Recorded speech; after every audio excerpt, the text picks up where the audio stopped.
गेल्या काही दिवसांपासून राज्यात बहुतांश भागात पश्चिमी वादळाच्या स्थितीमुळे पावसाची नोंद होत होती। यामुळे नागरिकांना तीव्र उष्णतेपासून काहीसा दिलासा मिळाला होता।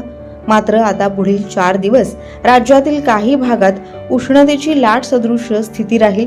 राज्यातील अंतर्गत भागात कमाल तापमानात 2 ते 3 अंशांनी वाढ होईल अशी शक्यता हवामान विभागाने वर्तवली आहे। यामुळे नागरिकांना तीव्र उष्णतेचा सामना करावा लागणार आहे।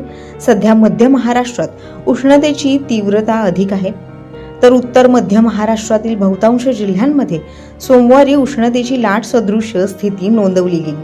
तसंच विदर्भ आणि मराठवाड्यातील कमाल तापमानातही वाढ झाली। कोकण व किनारपट्टी प्रदेशात उष्ण आणि दमट वातावरण कायम असून तिथेही सरासरी तापमानाहून अधिक तापमानाची नोंद होत आहे। हवामान विभागानं वर्तवलेल्या अंदाजानुसार कोणत्या भागांमध्ये नेमकं तापमान वाढणार आहे याबद्दल सविस्तर या व्हिडिओच्या माध्यमातून जाणून घेऊयात। नमस्कार, आपण पाहताय लोकसत्ता लाईव्ह। मध्य महाराष्ट्र, मराठवाडा आणि विदर्भातील काही भागात कमाल तापमानात वाढ नोंदवली जाते। दरम्यान राज्यातील सर्वाधिक कमाल तापमानाची नोंद सोमवारी नंदुरबार येथे 45.3 अंश सेल्सिअस कमाल तापमान नोंदवलं गेलं।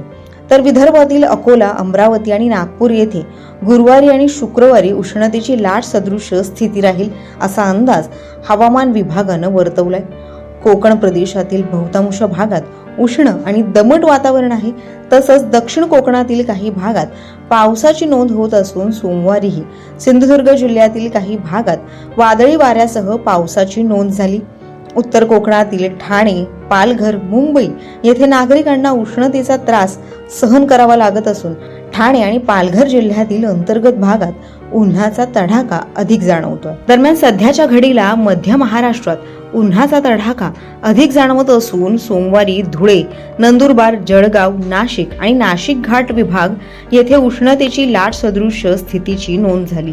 जळगाव येथे 44.3 अंश सेल्सिअस कमाल तापमानाची नोंद झाली, तर मालेगाव येथे 43.2, नाशिक येथे 42, जेऊर 41, सोलापूर 42, पुणे 41.6 तर सातारा येथे 41.1 अंश सेल्सिअस कमाल तापमानाची नोंद झाली।